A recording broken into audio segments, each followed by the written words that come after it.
ಕಿಚ್ಚ ಸುದೀಪ್ ಅವರ ಹೋಸ್ಟಿಂಗ್ ಸ್ವಾಗ್ ಇದೆಯಲ್ಲ, ಅಂದರೆ ಆ ಒಂದು ಮ್ಯಾನರಿಸಮು, ಆ ಒಂದು ಲುಕ್ ಇದೆಯಲ್ಲ.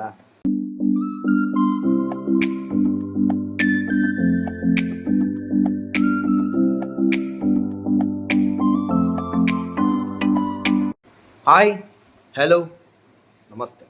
ಸೊ ಎಲ್ಲರೂ ಹೇಗಿದ್ದೀರಾ? ನಾನಂತೂ ಸೂಪರ್ ಆಗಿದ್ದೀನಿ.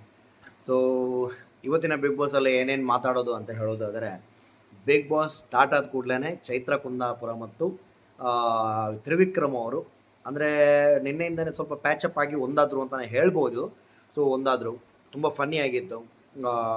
ತ್ರಿವಿಕ್ರಮ್ ಅವರು ಕೇಳಿದ್ರು, ಮಾತಾಡೋದಿಲ್ವ ಚೈತ್ರ ಅಂತ ಹೇಳ್ಬಿಟ್ಟು. ಆಮೇಲೆ ಮಾತಾಡಿದ್ರು. ಆಮೇಲೆ ಜೈಲಿಂದ ಹೊರಗಡೆ ಬಂದರು. ಹೊರಗಡೆ ಬಂದಮೇಲೆ ಪುನಃ ಒಂದು ಬಾತ್ರೂಮ್ ಒಳಗಡೆ ಹೋಗಿ ತಪ್ಪಿಸ್ಕೊಂಡ್ರು, ಅಂದರೆ ಅವಿತ್ ಕೂತ್ಕೊಂಡ್ರು. ಸೊ ಫನ್ ಆಗಿತ್ತು.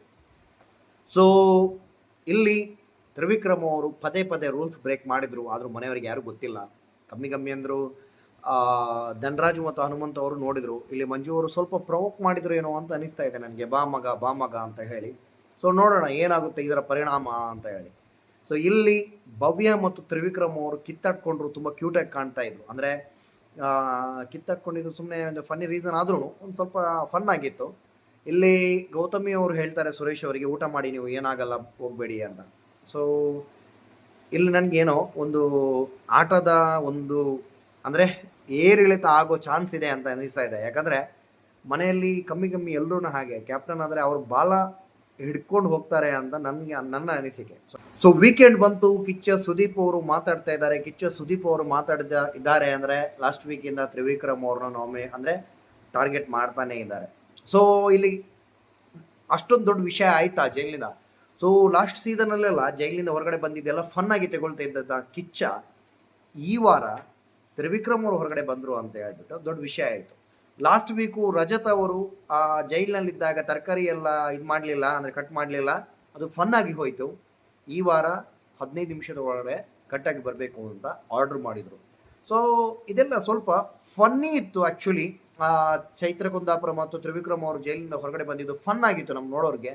ಸೊ ಅದನ್ನು ಫನ್ ಮಾಡಬಾರ್ದು ಅಂತ ಹೇಳಿ ಆಯಿತು.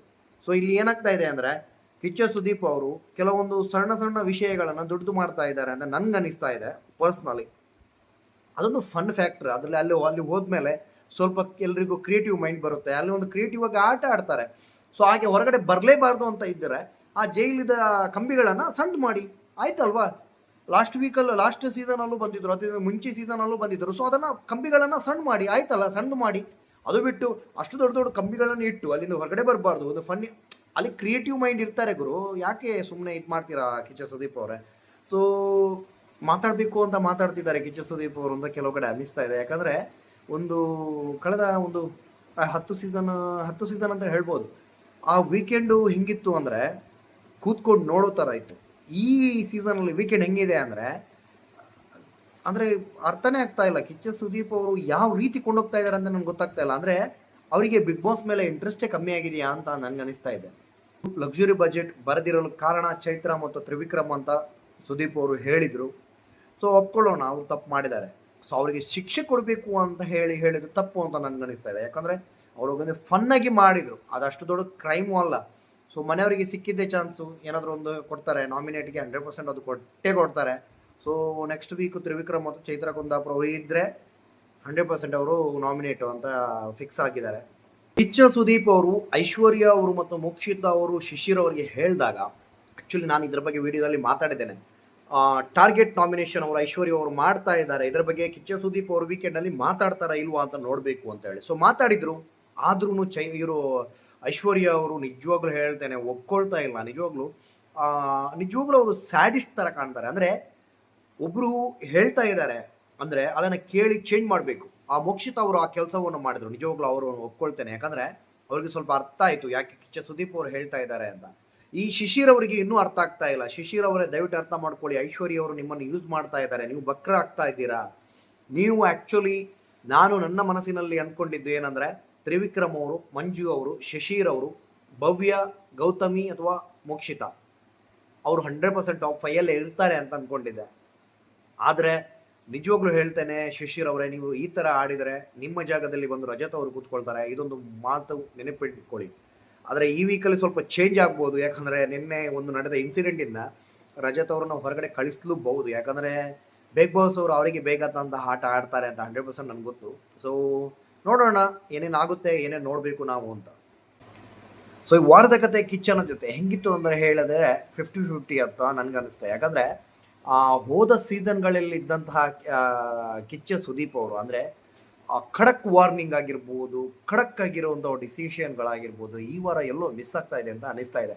ಯಾಕಂದರೆ ವೀಕ್ ಡೇಸ್ ಬಂದ ಕೂಡಲೇ ಒಬ್ಬರನ್ನ ಟಾರ್ಗೆಟ್ ಮಾಡಿ ಮಾತಾಡ್ತಾರೆ ಅವರು. ಇಲ್ಲಿ ಐಶ್ವರ್ಯ ಮತ್ತು ಮೋಕ್ಷಿತ್ ಅವರ ಬಗ್ಗೆ ಮಾತಾಡಿದ್ರು, ಎಲ್ಲ ಆಯಿತು. ಆಮೇಲೆ ಪುನಃ ಒಂದು ಕ್ಲಾರಿಟಿ ಕೊಟ್ಟರು, ಬೇಡ ಇತ್ತು ಅದು.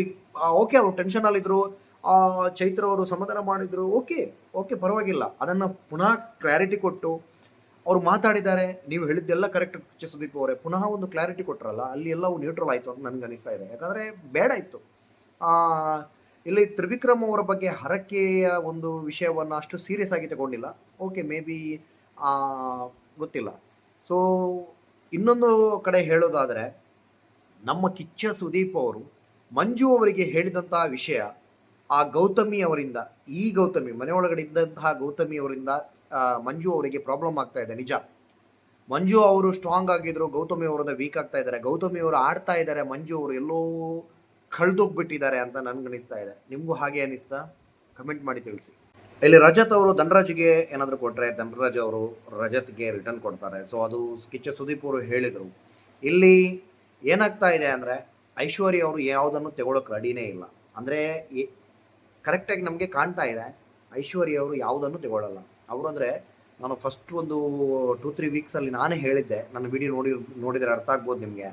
ನಾನೇ ಹೇಳಿದ್ದೆ ಒಂದು ಮೆಚೂರ್ಡ್ ಗರ್ಲ್ ಥರ ಕಾಣ್ತಾರೆ ಅಂತ. ಇಲ್ಲ, ಇದು ಓವರ್ ಮೆಚೂರ್ಡ್ ಆಗಿದ್ದಾರೆ ಇವರು. ಸೊ ನೋಡಬೇಕು. ಅಂದರೆ ಹೆಂಗೆ ಹೋಗ್ತಾ ಇದೆ ಅಂದರೆ, ಇಲ್ಲಿ ಯಾವುದನ್ನು ಯಾರು ಒಪ್ಕೊಳ್ಳಲ್ಲ. ಮೇ ಬಿ ನಾನೊಂದು ಈ ವೀಕಲ್ಲಿ ಮಂಜು ಅವರನ್ನು ನೋಡಿದೆ, ಸುಮ್ಮನಿದ್ರು, ಒಪ್ಕೊಂಡ್ರು.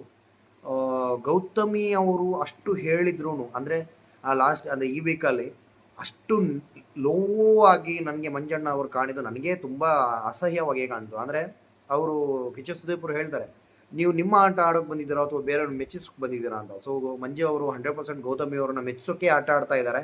ಅದನ್ನು ಅದಕ್ಕಿಂತ ಲಾಸ್ಟ್ ವೀಕಲ್ಲಿ ಹೇಳಿದ್ದಾರೆ ಅವರು, ನಾನು ಗೌತಮಿಯನ್ನು ಮೆಚ್ಚಿಸಬೇಕು ಅಂತ ಬಂದಿದ್ದೀನಿ ಅಂತ. ಸೊ ಹಾಗೆ ಆಟ ಆಡ್ತಾ ಇದ್ದಾರೆ ಅಂತ ನನಗನ್ನಿಸ್ತಾ ಇದೆ. ಕಿಚ್ಚ ಸುದೀಪ್ ಅವರ ಒಂದು ಆ ಸ್ವಾಗ್ ಇದೆಯಲ್ಲ, ಆ ಒಂದು ಹೋಸ್ಟಿಂಗು, ಆ ಮ್ಯಾನರಿಸಮು, ಅದು ನಾನು ಎಲ್ಲ ವಿಡಿಯೋದಲ್ಲಿ ಹೇಳಿದ್ದೇನೆ. ಆಲ್ಮೋಸ್ಟ್ ಒಂದು ಲಾಸ್ಟ್ ವೀಕನ್ನು ವಿಡಿಯೋ ಬಿಟ್ಟರೆ ಎಲ್ಲ ವಿಡಿಯೋದಲ್ಲಿ ಹೇಳಿದ್ದೇನೆ ನಾನು. ಸೊ ಅದು ಇವತ್ತು ನೋಡಿದೆ. ರಜತ್ ಅವರಿಗೆ ಮತ್ತು ಧನರಾಜ್ ಅವರಿಗೆ ಹೇಳಿದಾಗ ಧನರಾಜ್ ಅವರು ಹೊಡೆದಿದ್ದು ಸ್ವಲ್ಪ ಜೋರಾಗೇ ಇತ್ತು.